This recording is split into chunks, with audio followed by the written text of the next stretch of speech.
시편 120편부터 134편까지 총 15개의 시편들은 성전에 올라가는 노래라는 동일한 제목을 가지고 있습니다. 위에 보시면 그렇게 표시되어 있죠. 또한 순례자의 노래라고 부르기도 하는데요. 그래서 우리가 이렇게 합칠 수가 있겠습니다. 성전에 올라가는 순례자의 노래. 자, 그런데 왜 성전에 올라간다고 말할까요? 아시다시피 예루살렘의 성전은 산 위에 있습니다.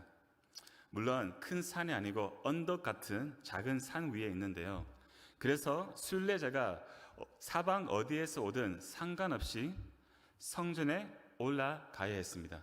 그래서 성전에 올라가는 노래라고 부릅니다. 우리가 먼저 생각할 것이 있는데요. 그것은 뭐냐면 이스라엘 백성들이 과연 이 시편들을 언제 불렀는지입니다. 왜냐하면 이것에 대한 주석자들이나 설교자들의 의견들이 다르고요. 그리고 다양한 견해들이 있기 때문입니다. 제가 이것에 대해 짧게 언급해 드리겠습니다.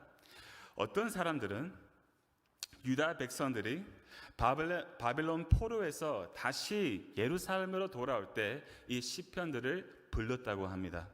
또 어떤 사람들은 성전에 올라가는 계단들이 15개가 있는데 계단마다 이 시편의 순서대로 하나씩 불렀다고 합니다. 예를 들어 첫 계단에서는 120편을 불렀겠죠. 왜냐하면 첫 노래이기 때문입니다. 이해하시죠? 그러나 대다수의 사람들은 매년 3대 절기, 유월절, 오순절, 그리고 초막절 때마다 하나님을 예배를 하기 위해 성전에 올라가기 위해 그 길고 험하고 피곤한 순례 여행을 하는 동안 이 순례자들이 이 시편들을 불렀다고 합니다. 이 시편들을 부르면서 지치고 위험한 그 순례길을 힘을 얻고 끝까지 포기하지 않고 걸어갔다고 합니다. 아마도 이 세 번째 경해가 가장 적절하고 가장 좋은 설명이 아닐까 싶습니다. 어쨌든 오늘 본문 시편 120편이 순례자의 첫 번째 노래입니다. 여러분, 성전에 올라가는 순례자의 첫 노래라면 어떤 노래를 불렀을까요? 아마도 우리는 하나님을 찬양하고 높이고 경배하는 노래, 아니면 은혜가 충만한 노래, 그렇죠? 기쁨과 감사와 그리고 소망과 승리가 가득 차 있는 노래를 불렀을 것이라고 우리는 생각할 것입니다. 그러나 우리가 이 시편을 보면 순례자의 첫 노래는 우리가 생각하는 것과 정반대입니다. 이 시편의 구조로 보시면 어떻게 시작합니까? 환난 중에 시작하여 어떻게 마칩니까? 싸움으로 끝납니다. 1절 말씀을 보시면 내가 환난 중에, 그리고 7절 그들은 싸우러 하는도다.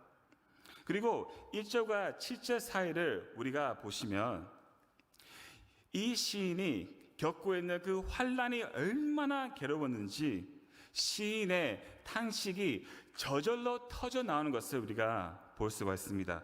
보십시오. 2절 말씀을 보시면 내 생명을 건져 주소서. 5절 내게 화로다. 6절 내가 화평을 원하는 자들과 함께 오래 거주하였도다. 이 시편을 읽음만 봐도 순례자의 첫 번째 노래는 아주 슬픈 노래라는 것을 우리가 알 수 있습니다. 굉장히 절망적이고 우울한 노래입니다. 어쩌면 패배의 노래이기도 합니다. 여러분들은 보통 교회에 오실 때 어떤 마음으로 오시나요? 무겁고 지쳐있는 마음이 있지 않습니까? 염려와 근심이 가득 차 있는 마음이 있지 않습니까? 아픈 마음 때문에 이 시편, 이 시인처럼 탄식이 저절로 터져 나오고 하늘의 위로를 받고 싶은 그런 간절한 마음이 있지 않습니까? 저는 언제 하나님을 가장 뜨겁게 만나고 언제 예배가 가장 은혜로운 시간이 언제냐면 바로 제가 힘들 때, 제가 가장 괴롭고 가장 외로울 때입니다. 그래서 저는 이 시편 120편이 성전에 올라가는 순례자의 첫 노래로 너무나 적절하다고 생각이 듭니다. 왜냐하면 우리의 인생을 보시면 항상 안전하지 않잖아요. 그렇죠? 항상 평화롭지 않습니다. 실상은 우리는 환난 중에 있을 때가 훨씬 더 많습니다. 마치 전쟁 한복판에서 치열하게 사는 것과 같죠. 왜 그럴까요? 왜냐하면 여러분, 이 세상에는 평화가 없기 때문입니다.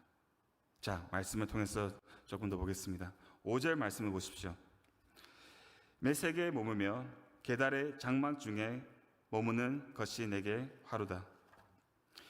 시인이 한탄하면서 말합니다.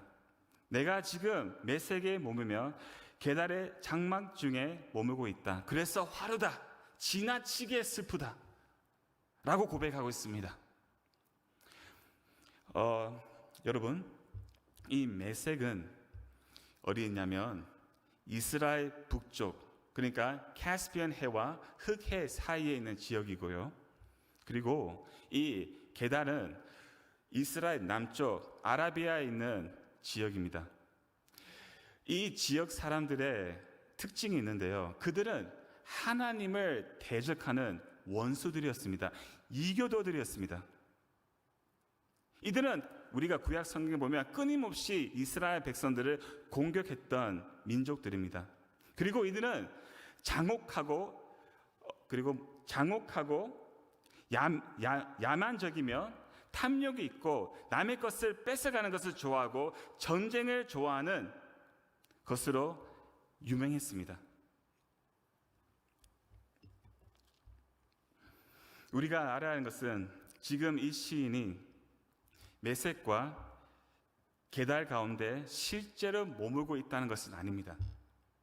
무슨 말이냐면 메색과 게달 같은 사람들과 지금 함께 있다는 것입니다. 그들과 지금 부딪히고 있다는 것입니다. 상징적인 의미입니다. 다 같이 6절 말씀 보십시오. 내가 화평을 미워하는 자들과 함께 오래 거주하였도다. 이 시인은 이제 화평을 미워하는 이들과 함께 있는 것이 너무나 지치고 힘들다는 것입니다. 더 이상 견딜 수가 없다는 것입니다. 7절 말씀 보겠습니다. 나는 화평을 원할지라도 내가 말할 때에 그들은 싸우려 하는도다. 이 시인을 화평을 원했습니다. 그래서 화평을 말했습니다. 그들과 화목하게 지내고 싶었습니다. 그러나 전혀 소용이 없었습니다. 화평을 거부하고 그들은 싸우려고 했습니다. 여러분, 잠깐 이 말씀을 우리에게 적용해 보면 이런 것입니다. 우리 또한 이 시인과 같이 메색과 게달 가운데 머물고 있다는 거예요. 여러분, 이 세상은 무자비합니다. 장인합니다. 난폭합니다. 지독합니다. 탐욕적입니다. 반목합니다. 화평은 모르고 화평을 미워합니다. 그래서 너무나 안타까운 것은 가정에서나 직장에서나 학교에서나 심지어 교회에서도 서로 화목하게 지내는 것이 너무나 어렵다는 것입니다. 쉽지 않습니다. 왜 화평이 어려울까요?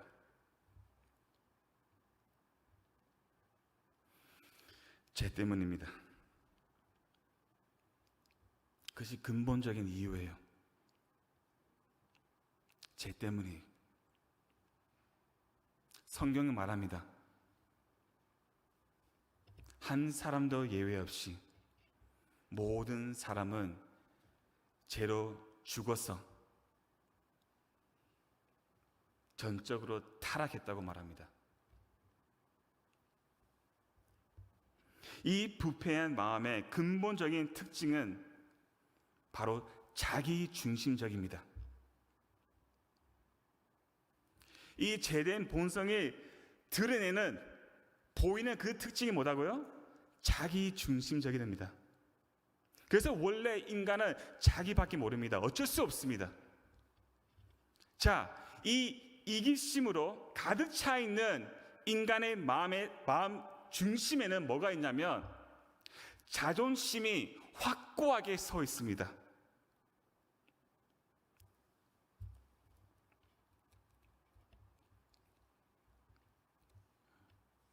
이 자존심의 특징들도 있는데요. 먼저 모든 사람입니다. 이것은 보편적인 것입니다. 자존심이 확고하게 서 있는 인간은 먼저 사람을 의식합니다. 다른 사람을 의식해요. 그래서 다른 사람이, 타인이 나에 대해서 어떻게 생각하는지, 내가 어떻게 타인에게 보이는지, 내가 어떻게 대우를 받는지에 대해 끊임없이 관심을 가집니다. 그래서 다른 사람의 시선과 주목을 끌려고 합니다. 그러나 그렇게 하지 못할 때는 어떻게 됩니까? 괴롭죠. 내가 주목받아야 되는데.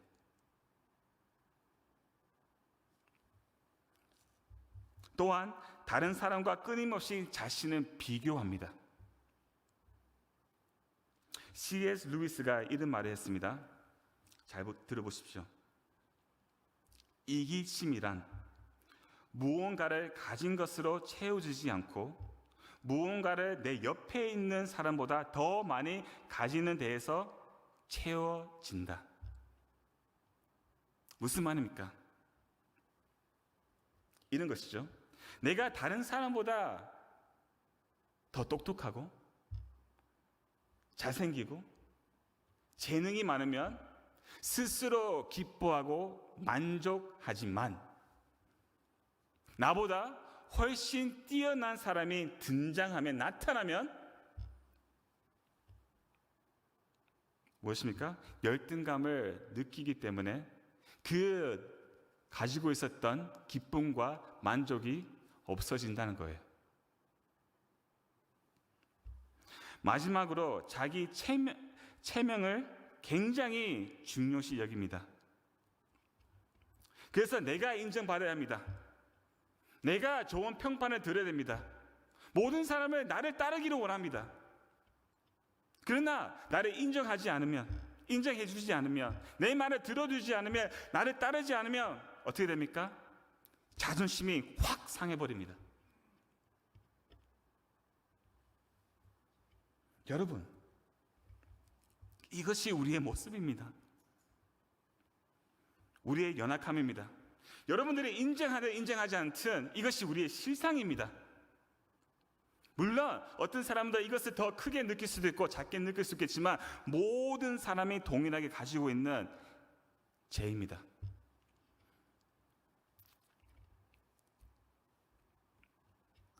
모든 것이 잘 되고 평안할 때 특히 자신의 유익을 위해서 화평을 지키는 것은 아주 쉽습니다.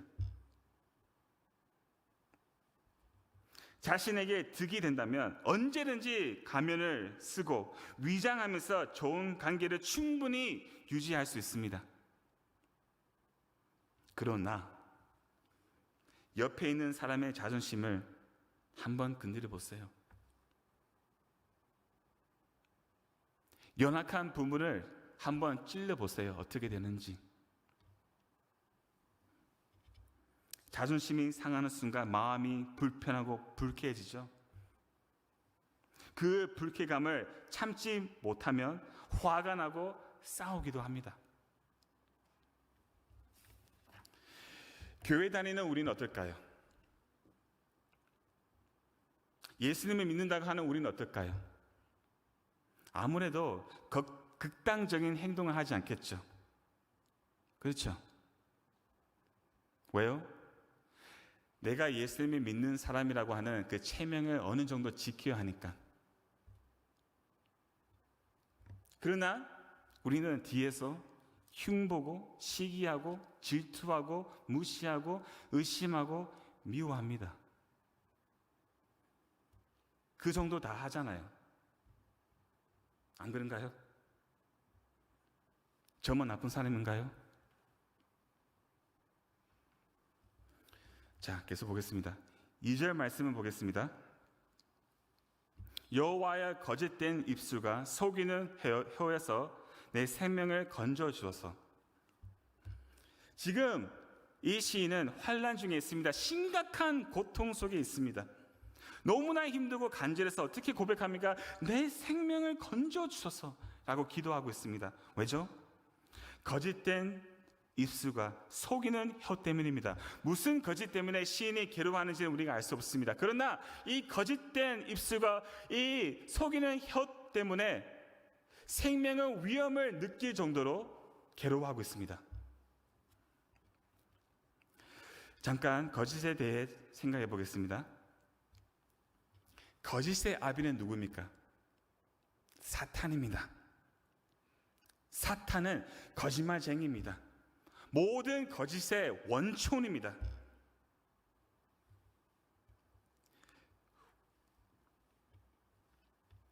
그래서 우리가 거짓말할 때마다 사탄의 본성을 우리가 드러낸다는 것을 아셔야 합니다. 우리가 거짓말할 때마다 사탄의 본성을 드러내고 있습니다.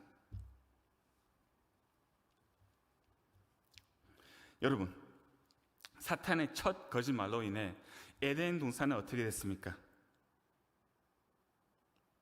화평이 완전히 깨부셔졌습니다. 아담과 하와는 하나님과 완전한 화평을 누렸지만 사탄의 그 거짓말로 인해 어떻게 됐습니까? 하나님과 그 관계가 그냥 부셔졌습니다. 그리고 따라서 아담과 하와 사이에도 화평이 상상조가 나버렸습니다. 그것뿐입니까? 그 한 거짓말로 인해 온 인류가 타락에, 절망에, 비참함에, 사막에 빠지게 되었고 모든 사람은 불화의 세상에서 서로 치고받고 잡아먹고 밟아버리면서 살고 있습니다.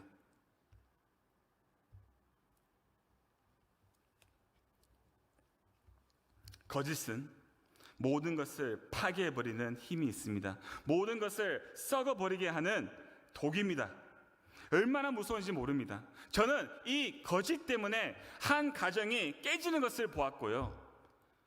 저는 이 거짓 때문에 제 친한 친구가 자살하는 것도 보았고요. 이 거짓 때문에 한 교회가 갈라지는 것도 저는 경험했습니다. 얼마나 무서운 것인지 모릅니다. 거짓은. 그래서 성경은 특히 잠언에서 끊임없이 이 혀, 입술, 말에 대해서 경고하고 있습니다. 한 말씀을 제가 읽어드리겠습니다. 잠언 15장 4절 말씀입니다. 온순한 혀는 곧 생명나무이지만 패역한 혀는 마음을 상하게 하느니라. 아멘. 이 온순하다라는 말은 원어로 보시면 침착하다라는 뜻입니다. 무슨 말입니까? 침착하다는 뜻은 함부로 말하지 않는다는 것입니다. 말을 할 때마다 생각하고 가린다는 것입니다. 타인의 생각을 하고 배려한다는 것이에요. 이른 혀는 선한 열매를 맺는 생명의 나무와 같다고 말합니다. 그러나 반대로 패역한 혀는 타인의 마음을 상하게 합니다. 여러분, 부부 관계만 생각해 보면 부부가 서로에게 언제 상처를 많이 줄까요? 저의 부부 관계도 보도 함부로 말할 때예요. 사랑하는 배우자를 배려하지 않을 때입니다. 침착하지 못할 때예요.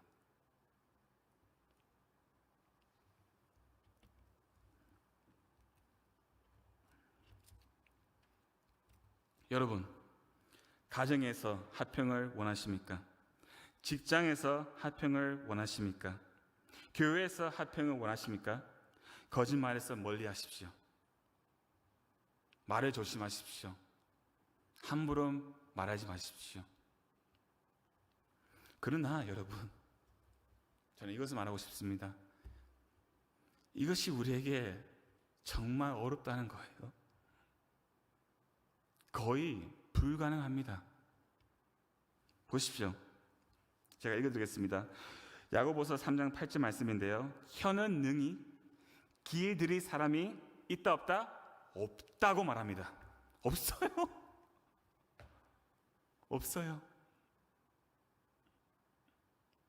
그런데 문제가 뭐냐면 로마서 12장 8절 말씀입니다. 할 수 있거든 너희로서는 모든 사람과 더불어 화목하라. 어떻게 이것이 가능할까요? 모든 사람과 화목하게 지내고 화평을 지키는 것이 모든 성도의 부르심이고 사명이고 책임입니다. 그러나 우리는 우리의 혀를 자제할 수 없고 통제할 수 없는 우리가 어떻게 화목하게 지낼 수 있을까요?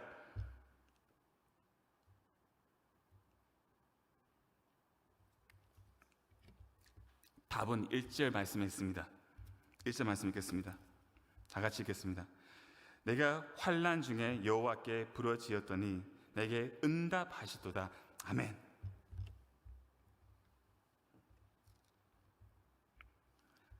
아멘. 오늘 설교 제목은 화평을 원하는 성도의 삶입니다. 화평을 원하는 성도의 삶. 그 삶이 무엇인지 아십니까? 바로 기도의 삶이에요. 기도의 삶입니다. 그런데 어떻게 기도로 우리가 화평을 이룰 수 있을까요? 이것을 이해하기 위해 먼저 기도가 무엇인지 잠깐 생각해 보겠습니다. 근본적으로 기도는 하나님 앞에서 자신이 연약하고 무력하고 교만한 죄인이라는 사실을 인정하고 모든 상황을 하나님의 선하시고 완전하신 주권의 손에 맡겨드리는 것입니다. 이것이 기도입니다. 주님께 맡겨드리는 것입니다. 보십시오, 여러분. 이 시는 아주 치열한 환난 중에 있지만 그는 하나님께 자신의 상황을 맡겨드립니다. 2절과 3절 말씀을 보겠습니다. 여호와여, 거짓된 입술과 속이는 혀에서 내 생명을 건져주소. 기도입니다. 오직 주님만 나를 건져줄 수 있습니다. 나를 살려줄 수 있습니다. 3절 보십시오. 내 속에 있는 혀는 무엇을 내게 주며 무엇을 내게 더할꼬. 장사의 날카로운 활사과 로뎀 나무 숯불이로다. 무슨 말이냐면 이런 것입니다.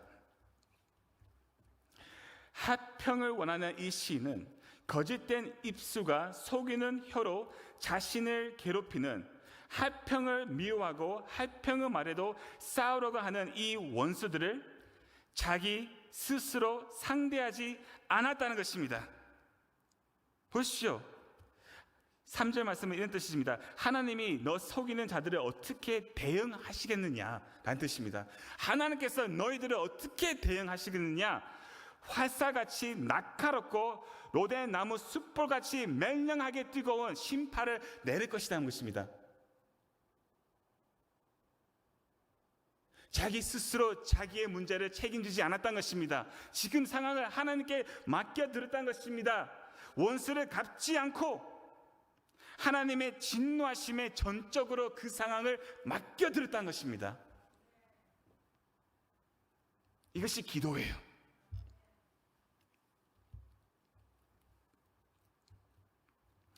우리의 문제는 무엇인지 아십니까? 저도 똑같습니다.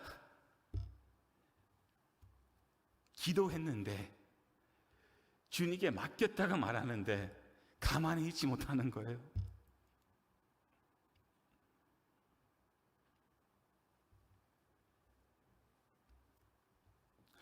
불안해서, 염려스러워서 내가 내 인생을 책임지려고 합니다. 또 제가 계속 언급드린 것처럼 내 자존심을 조금이라도 건드리면 어떻게 합니까? 화내고 짜증내고 너무나 우리는 쉽게 반응합니다. 시편 46편 10절 말씀입니다. 너희는 가만히 있어 내가 하나님 됨을 알지어다. 우리가 모든 것을 주님께 맡기고 가만히 있고 인내할 때 주님의 일하시는 영광을 볼 수가 있습니다. 어떻게 이것이 가능할까요? 이제 마치겠습니다. 존 칼빈이 이런 말씀했습니다. 존 칼빈이 비방하는 혀는 하나님의 아들 예수님에게도 아끼지 아니하였으니 악인이 우리를 부당하게 취급할 때 예수님을 바라보는 성도는 처한 상황을 더욱 참을성 있게 견딜 수 있다. 와, 바로 이거예요. 바로 이겁니다. 예수님은 온갖 거짓과 조롱과 비방을 당하셨습니다. 그러나 예수님은 침묵하셨어요. 반응하지 않으셨습니다. 묵묵히 십자가로 가셨습니다.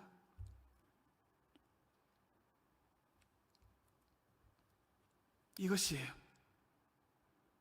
주님께 맡긴 자는 나는 그리스도와 죽었어요. 내가 더 이상 존재하지 않습니다. 자존심, 그런 따위는 필요 없습니다. 누가 나의 자존심이 건드려도, 나를 확인하게 하도, 함부로 나에게 말을 해도 평안을 원하는 성도의 삶은 십자가를 지신 주 예수 그리스도를 믿음으로 바라보고 자신의 십자가를 지고 자신을 부인하고 반응하지 않고 모든 상황 가운데 침묵한다는 것입니다. 이때 비로소 화평이 이루어지는 것입니다. 내가 먼저 죽으면 가정이 화목해집니다.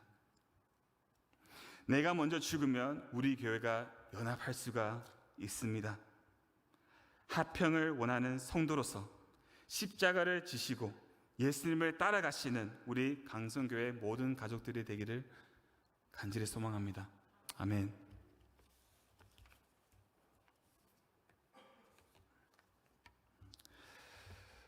다 같이 자리에서 일어서서